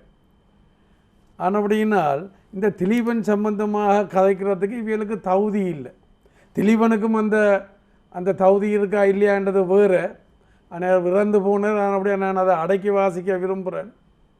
ஆனால் அது சம்பந்தமாக யாரும் கதைக்க வந்தால் நான் அதுக்கு பயர் சொல்லத்தார். ஆனால் திலீபனை பற்றி கதைக்கிற எல்லாரும் அதுக்கு கையெழுத்து போட்டிருக்கிறார்கள். அது சுரேஷ் பிரேமச்சந்திரனாக இருக்கலாம், ஸ்ரீகாந்தாக இருக்கலாம், சுவாஜிலிங்கமாக இருக்கலாம், அல்லது எந்த கட்சிகள் அதுக்கு அதாவது இந்த தமிழரசு கட்சியினுடைய தலைவர்கள் எல்லாம் கொல்லப்பட இல்லையா, தடை செய்யப்பட இல்லையா, அல்லது அவர்கள் உண்ணாவிரதம் இருந்த நேரத்தில் தேசிய தலைவர் அமுதலிங்கம் அவர்கள் ஒரு உண்ணாவிரதம் இருந்த நேரத்தில் கோயிலுக்கு முன்னால் கைலாச பிள்ளையார் கோயிலில் இருக்கல முன்னால் கொண்டே ரச்சி பாசல் முட்டை பாசல் கொடுக்கினான். ஆனால் அதே அவியல் பிற உண்ணாவிரதம் இருக்கிறான். உண்ணாவிரதத்துக்கு கூட தீர்க்க முடியாது என்று சொன்னவர். பிரபாகரனுடைய மனைவி முதல் இபிஆர்எஃப்னுடைய ஆதரவாளராக இருந்தவர். அவியல் யாழ்ப்பாணத்துக்கு வெளியில் உள்ள பல்கலைக்கழகங்களில் படித்து அந்த கலவரத்துக்குள்ள இங்கே வந்திருந்து உண்ணாவிரதம் இருந்தவர். அப்போ இவரான் முன்னின்று தூக்கினவர் போய் இந்த பிரபாகரனுடைய மனைவியாக இருந்தவர் என்ன பேர்? பிரபாகரனுடைய மனைவி மதிவதனி விளங்குது. அவையில் உண்ணாவிரதம் இருந்தவர். அப்போ அவையில் எல்லாத்தையும் தீ கொண்டு போச்சுன்னா நீங்கள் உண்ணாவிரதம் இருந்து பிரச்சனைகளை தீர்க்க முடியாண்டு அப்புறம் இந்தியாவை கொண்டு போயிட்டீங்கன்னா உண்ணாவிரதத்துக்கு கூடாக ஜனநாயக வழிமுறைகளுக்கு கூடாக போராட்டம் வெற்றியளிக்க முடியாதுன்ட்டு புறையன் இவர் போய் அதில் குந்தினவர். இவர் நிர்பந்திக்கப்பட்டவர். அவருடைய தலைவரால் நிர்பந்திக்கப்பட்டவர். தண்ணி கேட்ட இடத்துல கொடுக்க விட இல்லை. நீ முன்னால் போ நான் பின்னால் வாரன்ட்டு சொன்னவர். நாங்கள் தொடர்ந்து பேசுவோம். இந்த தொலைபேசி அழைப்பை பார்த்துவிட்டு வணக்கம். வணக்கம் ஐயா. நான் அமைச்சர் அவர்களோட கொஞ்சம் பேசணும். அம்பாறை மாவட்டத்திலேருந்து பொத்தியிலேருந்து சஃபிக் பேசுகிறேன். சரி பேசுங்க ஐயா. நான் எங்களோட தொழில் வந்து கொண்டடி வடை இழுவ வடை சார் ஐயா. சரி, இது கொஞ்சம் நாங்கள் எங்களோட தொழில் அடிப்படை தொழிலாக தான். இப்போ ஒரு 10 வருஷம் கூடி இந்த கோசு வடை ஒரு 10 பேர் உள்ளுக்கு போய் வளையிற வளைச்ச ஐயா. அதனால எங்களுக்கு இந்த இழுவ வடை தொழில் பெரு நஷ்டமாக இருக்கு. இதுக்கு ஒரு முடிவு கொண்டு கட்டாயம் செஞ்சிடணும் ஐயா. அதை லைசன்ஸ் என்று சொல்லி கொண்டு அதை செஞ்சு கொண்டிருக்கிறாங்க. அதாவது இப்போ என்னென்னா நீங்கள் எனக்கு ஒரு எழுத்தில் நான் பொதுவாக ஒரு கோரிக்கை என்கிட்ட முன்வைக்கல நான் அவைகிட்ட கேட்கணும் எழுத்தில் தந்தீங்களன்ட்டு சொன்னால் எனக்கு அந்த பிரச்சனைக்கு பதில் சொல்கிறதோ அல்ல அந்த பிரச்சனையை தீர்க்கிறதோ இலகுவாக இருக்கும். அந்த வகையில் நீங்கள் அது எனக்கு ஏதோ ஒரு வகையில் உண்டு. நான் அங்கால வார நேரத்தில் எனக்கு அதை தர வேணும். அங்கால வர இருக்கைகளை தர வேணும். அல்லது என்னுடைய கவனத்துக்கு கொண்டு வருவியலாக இருந்தால் நான் அதை உங்களுக்கு சரியான பதிலை தருவேன். ஆமாம், நீங்கள் தெளிவனை பற்றி கூறிக்கொண்டிருக்கும் போது மற்றொரு விடயத்தையும் நான் கேட்க வேண்டும். இந்த 13வது திருத்தம் சம்பந்தமாக ஊடகங்களில், குறிப்பாக எங்களது தமிழ் ஊடகங்களில் பல்வேறு வகையான தகவல்கள் வெளிவந்த வண்ணம் இருக்கின்றன. நீங்கள் இது குறித்தான ஒரு தெளிவான அரசாங்கத்தின் நிலைப்பாட்டை இங்கே கூறுதல் வேண்டும். நான் என்னுடைய நிலைப்பாட்டை தான் நான் இதில் உங்களுக்கு சொல்லலாம். நான் ஆட்சியில் ஒரு பங்காளியாக இருந்தாலும் என்னுடைய நிலப்பாடு பொதுவாக என்னுடைய நிலப்பாடு இப்போ இதில் இந்த இந்த இப்போ சுமந்திரன் கூட அந்த நேற்றைய நாடாளுமன்ற விவாதத்தில் அந்த தலைவர்களுக்கு தலைவர்கள் 27(2) கீழே தங்களுடைய கேள்வி எழுப்பலாம் அல்ல தங்களுடைய கருத்தை சொல்லலாம் என்று கஜேந்திரகுமார் அந்த பிரச்சனை எடுக்கின்ற பொழுது சுமந்திரனும் அவருக்கு சார்பாக சொன்னார், உங்களுடைய அமைச்சர் டக்ளஸ் சிவானந்தா 8 நாட்களில் அப்புறம் ஒரு மாதத்தில் 8 நாள் நாடாளுமன்றம் நடந்தால் 8 நாளும் அவர் அது கீழே கதைக்கிறவர். அவருக்கு அந்த சந்தர்ப்பம் கொடுக்கப்பட்டது, ஏன் இவருக்கு கொடுக்க முடியாது? அப்போ என்னுடைய பதில் என்னென்றால், நான் இங்கே தேசிய நல்லிணக்கம் கருதி நான் தேசிய நல்லிணக்கத்துக்கு விரோதமான கருத்தை என்றால் நான் நினைக்கிறேன், நான் நம்புகிறேன், தேசிய நல்லிணக்கத்துக்கு ஊடாகவும் தான் என்கிற பிரச்சனைகளுக்கு நாங்கள் தீர்வு காணலாம்.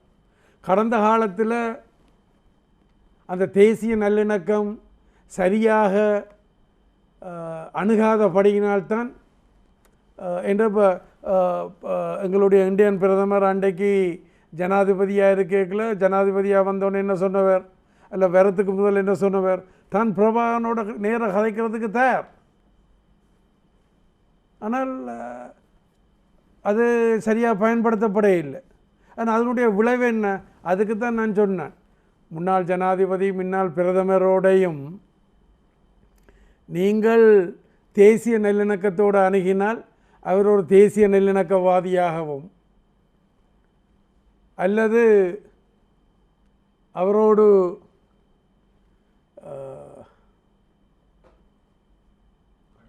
கடும்போக்கோடு அணுகினால் அவரும் கடும்போக்காளராக நடந்து கொள்ளுவார். இந்த அனுபவம் எனக்கும் பிரபாரனுக்கும் இருக்குது. நான் தேசிய நல்லிணக்கத்தோடு அணுகினபடியினால் அவர் தேசிய நல்லிணக்கத்தோடு என்னோட நடந்து கொள்கிறார். எனக்கு அதுக்குரிய இடங்களை கொடுக்குறார், அதுக்குரிய பிரச்சனைகளை தீர்க்கிறதுக்கு உதவுகிறார். இங்கே பிரபாரன் அப்படி இல்லாமல் கடும்போக்கோடு அணுகினபடியினால் அந்த அனுபவம் எனக்கும் அவருக்கும் இருக்குது. கடும்போக்கோடு அணுகினபடியினால் அவர் அந்த அனுபவத்தை பெற்றிருக்கிறார், நான் தேசிய நல்லிணக்கத்தோடு. அப்போ என்னுடைய அணுகுமுறைகள் பேச்சுகள் எல்லாம் அடிமத்தனமான அரசியலை நோக்கியோ அல்லது என்கிற மக்களுக்கு தீன்மைகள் நடந்தால் அந்த தீன்மைகளை மூடி மறைக்கிற இதில் இருந்தால் என்னுடைய இது இல்லை. தேசிய நல்லிணக்கம் அண்டையிலேருந்து நான் அதுதான் சொல்கிறேன். நான் மற்ற இயக்கங்கள்லேருந்து மற்ற கட்சியிலேருந்து என்னென்று வேறுபடுறேன். தமிழ் கட்சியிலேருந்து தேசிய நல்லிணக்கமும் அதுவும் ஒரு பிரதான இது. இப்போ என்னுடைய அந்த வழிமுறைகளில் தேசிய நல்லிணக்கமும் ஒரு பிரதான இது. அது கூடாகத்தான் நான் இது தீர்க்கிறேன். அப்போ நான் அந்த நாடாளுமன்றத்தில் ஒரு மாதத்தில் 8 தரம் கதைக்கிறேன் என்றால் தேசிய நல்லிணக்கத்தையும் மற்ற நான் மக்களுடைய பிரச்சனைகளையும் தான் முன்வைக்கிறேன். ஒரு போலித்தனமான ஒரு புட அரசியலை நான் அங்கே வைக்கையில். ஆனால் அப்படி இருந்தும் சுமந்திரன் ஆட்சியாளர் சுமந்திரன் கொண்டு வந்த ஆட்சியாளர்கள்ட்ட தங்களுக்கு இது அரசியல் பாதிப்பை கொண்டுருது, ஆனபடியாக இவற்றை இதை மாதத்துக்கு 4 ஆக்க வேணும் என்று கிழமைக்கு 2 ஆக்கினவர். சரி, அப்போ இதில் நான் சொல்கிறேன் என்னென்று சொன்னால் அது தலைவர்மாருக்கு அது 27 கீழ் அந்த நாடாளுமன்ற இதுகளுக்கு ஏற்ற வகையில் கொடுக்கணுமன்றது பிரச்சனை இல்லை. ஆனால் அதில் என்னத்தை கதைக்க போயினோம்ன்ற ஒரு விஷயம் இருக்குது. மற்ற ஒரு தடை செய்யப்பட்ட இயக்கம் என்று சொன்னால் என்ன, இப்போ திலீபன் ஒரு தடை செய்யப்பட்ட இயக்கத்தை அவர் கொல்லப்பட்ட பிறகு, திலீபன் கொல்லப்பட்ட பிறகு அவருக்கு லெஃப்டினன்ட் கேர்னல் என்ற பட்டத்தை பிரபாகரன் கொடுத்தார். அப்போ தடை செய்யப்பட்ட இயக்கம். அப்போ அவற்றை பேரை பாவிக்கிறதோ அல்ல புலிகளுடைய பேரை பாவிக்கிறதோ தடை இப்போ இலங்கையில் அந்த இது இன்னும் தடை செய்யப்பட்டிருக்கு. குறுக்கிடுவதற்கு மன்னிக்கவும். ஒரு தொலைபேசி அழைப்பு நீண்ட நேரம் காத்து நிற்கின்றார். வணக்கம். வணக்கம். வணக்கம், கேளுங்க. நான் மட்டக்களப்பிலிருந்து பேசுகிறோம். தரமணத்து கழிக்கிறோம். கேளுங்க. ஐயாட்ட ஒரு கல்வியை கேட்க விரும்புகிறேன். ஐயா பொதுவாக இலங்கையில எல்லா மக்களுக்குமான ஒரு மந்திரி இருந்தும் தமிழர் என்ற வகையில தமிழர் உரிமைகள் மறுக்கப்படுற நேரம் ஐயா குரல் கொடுக்கணும். உதாரணத்துக்கு தேசிய கீதம் பாடுபடல, அது ஒரு குறைபாடு. மட்டக்களப்பில் தொல்பொருள் குழு நியமிக்கப்பட்ட தமிழாக்கள் இடம்பெறல. தைப்பொங்கல் தேசிய விழாக நிறுத்தப்பட்டிருக்கு. இப்படியான பல குறைபாடுகள் நடக்கிற நேரம் ஐயா குரல் கொடுக்கும். ஆனால் இந்த குழு குரல் இன்னும் வெற்றி அளிக்கல. அதே நேரத்துல இயக்க குறைபாடுகளை சொல்ற நேரம் ஐயாவும் அதில் ஒரு இணைந்தார். அதை கொஞ்சம் திருத்தி கதைச்சா நல்லமென்று நான் நினைக்கிறேன். கேள்வி உண்மை விட்டு வருது என்னன்றது சொல்ல முடியுமா? ஆமாம், அவரது முதல் கேள்வி தேசிய கீதம் தமிழில் பாடப்படாதது, தைப்பொங்கல் தேசிய விழா கொண்டாடப்படாதது, அப்படி போன்ற குறைபாடுகள் இருக்கின்றன. குறிப்பாக கிழக்கு மாகாணத்தில் தொல்பொருள் செயலணியில் தமிழர் ஒருவர் நியமிக்கப்படாமை குறித்து தான் அவர் முக்கியமான 3 விடயங்களை கடைசியில் அது நான் இயக்கம் சம்பந்தமான ஒரு கேள்வியை கேட்டிருந்தார். ஆனால் அது முழுமையாக கேட்க முடியாத ஒரு நிலை இருந்தது. சரி, அப்போ இந்த முதலாவது கேள்வி, அதாவது இந்த தேசிய கீதம் அல்லது இந்த தேசிய கீதம் வடக்கு கிழக்கில் நிகழ்ச்சிகளில் தமிழில் பாட முடியாதுன்னு யாரும் சொல்ல இல்லை. நான் வடக்கு கிழக்கில் அல்ல தமிழ் நிகழ்ச்சிகளில் நான் தேசிய கீதம் தமிழ்லான் பாட வச்சிருக்கிறேன். அதுக்கு யாரும் தடை சொல்லவும் இல்லை, தடை சொல்லவும் முடியாது. இது என்னுடைய அனுபவம். ஆனால் நல்லாட்சி என்று சொல்லப்படுற இதில் தேசிய கீதம் அந்த இந்த நிகழ்ச்சியில் இது அந்த சுதந்திர தினத்தில் தேசிய கீதம் சிங்களத்தில் முதல் பாடப்பட்டது. பிறகு அந்த நிகழ்ச்சி முடியக்கில் தமிழில் அது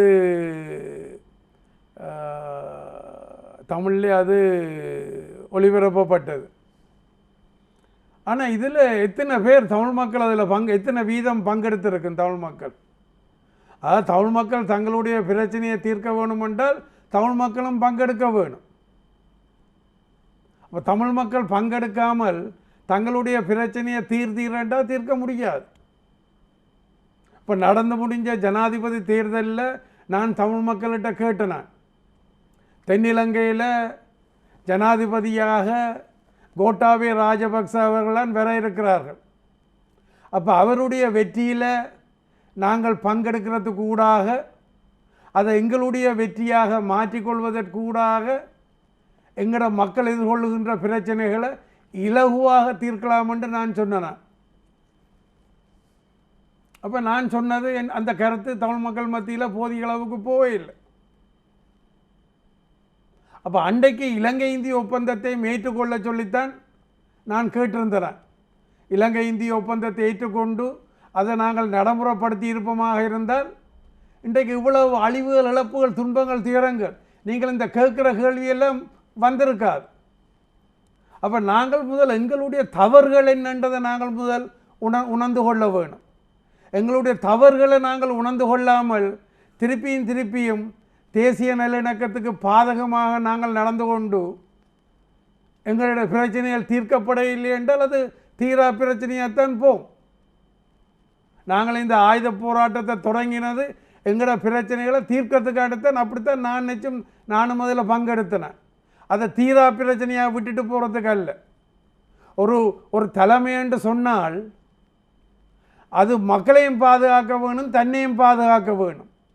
தன்னையும் பாதுகாக்கிறது, மக்களையும் பாதுகாக்கிறது தான் ஒரு சரியான தலைமையாக இருக்க முடியும். தன்னையும் பாதுகாக்க முடியாத, மக்களையும் பாதுகாக்க முடியாதது அது ஒரு தலைமையாக இருக்க முடியாது. நான் இதில் காழ்ப்புணர்ச்சியில் சொல்ல இல்லை. என்னுடைய ஆதங்கத்தில் இருந்து கொண்டான் இந்த கருத்துக்கள் வருது. ஆனால் அப்படினால் நீங்கள் யார் எங்கேருந்து கேட்டீர்கள் எனக்கு தெரியாவிட்டாலும் உங்களுடைய கேள்விகளை போன்று வேறு சிலருக்கும் இருக்கலாம். நான் அதை மறுக்க இல்லை. நீங்கள் என்னோட நேரடியாக கதையுங்க. எனக்கு பழி வாங்குகிற உணர்வு இருந்ததில்லை.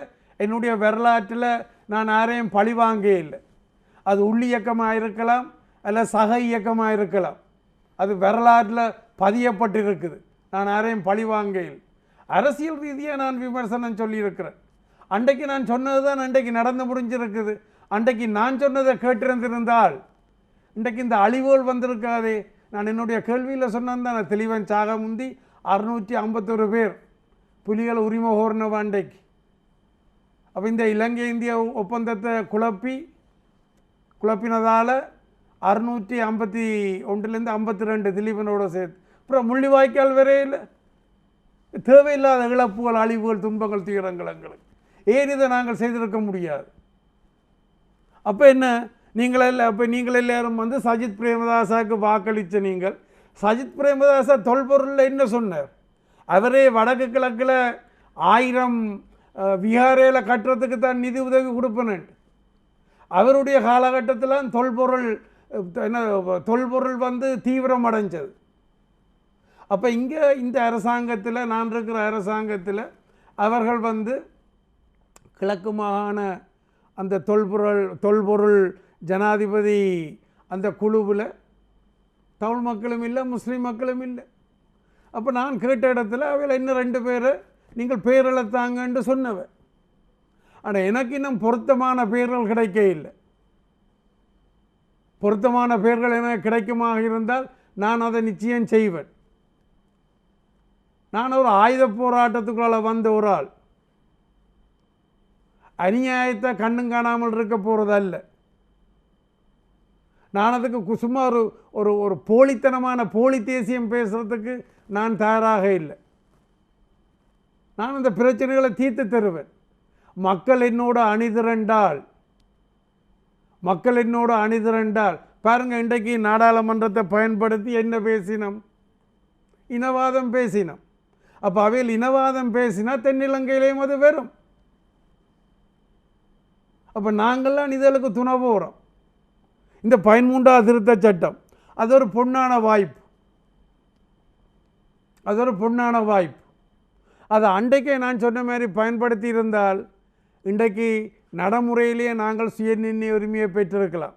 நாங்கள் எவ்வளவோ முன்னேற்றகரமான வாழ்க்கையை பெற்றிருக்கலாம். ஆனபடியினால் அன்பானவர்களே, அதாவது இப்போ உங்களோட பேர் எனக்கு உடனே விடுபட்டு போச்சுது. உங்களோட உண்மையான பேரை சொன்னீங்களா இல்லை அதை பற்றியெல்லாம் எனக்கு அக்கறை இல்லை. ஆனால் நீங்கள் ஒரு தமிழ் மகனாக நீங்கள் ஒரு கேள்வி எழுப்பியிருக்கிறீர்கள். அந்த கேள்விக்கு பதிலாகத்தான் நான் இதை சொல்கிறேன். இப்படியான எண்ணங்கள் இருந்த வேறு ஆக்களும் இருந்தால் கூட அவர்கள் இதை தங்களுக்கான ஒரு பதிலாக எடுத்துக்கொள்ளட்டும். நான் எப்பயும் இயன்றவரை உண்மையையும் இயன்றவரை நடைமுறை சாத்தியமான அணுகுமுறையையும் தான் நான் கடைப்பிடிக்கிறவரால். நன்றி. அந்த 13ஆவது திருத்தம் நீக்கப்பட்டு மாகாண சபை தேர்தல்கள் கூட நடக்குமா நடக்காதா என்ற ஒரு ஐயப்பாடு மக்கள் மத்தியில் உள்ளது, கேள்விகளாகவும் உள்ளது. அது பற்றி உங்களது கருத்து என்ன அமைச்சர்? நாங்கள் நிகழ்ச்சியை நிறைவு செய்யும் நேரம் நெருங்கிவிட்டது. இதெல்லாம் என்னென்றால் ஒரு சுயலாப அரசியல் சக்திகளால் சுயலாப அரசியல் சக்திகள் அல்லது பிரதிநிதிகள் அல்லது அரசியல்வாதிகள் அல்லது சில ஊடகங்கள், தமிழ் ஊடகங்கள் கிளப்பி விடுற புரளி 20ஆம் திருத்த சட்டத்துக்கும் 13ஆம் திருத்த சட்டத்துக்கும் எந்த சம்பந்தமும் இல்லை. அரசாங்கத்தில் அதை பற்றி எந்த கதையும் இல்லை. அரசாங்கம் என்ன, ஜனாதிபதி சொல்ல வேணும், பிரதமர் சொல்ல வேணும், அல்ல அமைச்சரவை சொல்ல வேணும்.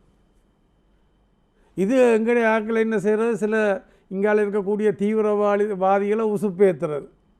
பங்கால் என்ன மாதிரி சில தமிழ் ஊடகங்கள் தமிழ் அரசியல்வாதிகளை உசுப்பேற்றுறது போல் சில அரசியல்வாதிகள் இல்லை சில ஊடகங்கள் தமிழ் ஊடகங்கள் இங்கால இருக்கக்கூடிய அரசியல்வாதிகளை உசுப்பேற்றுறது.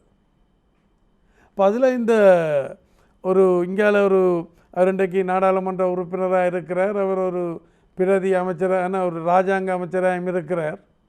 அவர் அண்டையிலேருந்து சொல்லி கொண்டு வரார், தான் 13ஆவது திருத்த சட்டத்தை ஏற்றுக்கொள்ள மாட்டேன், அது எல்லாத்தையும் கலைக்க வேணுமென்றெல்லாம் சொல்லி கொண்டு வரார்.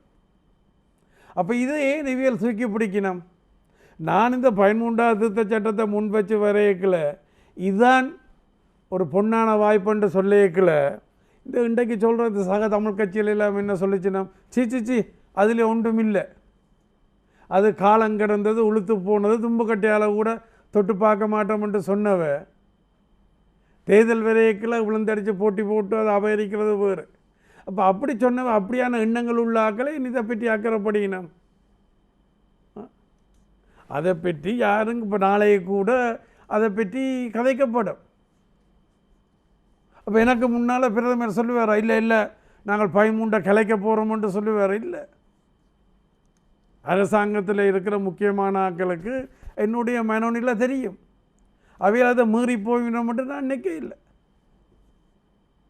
அப்போ ஒரு அதாவது அந்த என்னுடைய அந்த பொறிமுறைகளில் இந்த பிரச்சனைகளை தீர்க்கிற பொறிமுறையில் தேசிய நல்லிணக்கமும் உண்டு. தேசிய நல்லிணக்கம் இல்லாட்டால் பிரச்சனைகளுக்கு தீர்வான முடியாது.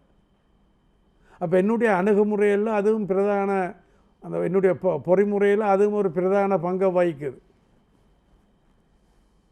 அவைகளுக்கு தெரியும், நான் எங்களோட முன்னாள் ஜனாதிபதி இன்றைய பிரதமர் என்ன சொல்லியிருக்கிற டக்ளஸ் தேவானந்தாக்கு மாகாண சபை அவர் ஆட்சியை கைப்பற்றுவாரா, அவர் ஆட்சியை வெண்டெடுப்பாராக இருந்தால் போலீஸ் அதிகாரமோ காணி அதிகாரமோ ஒரு பிரச்சனை இல்லையான்ட்டு.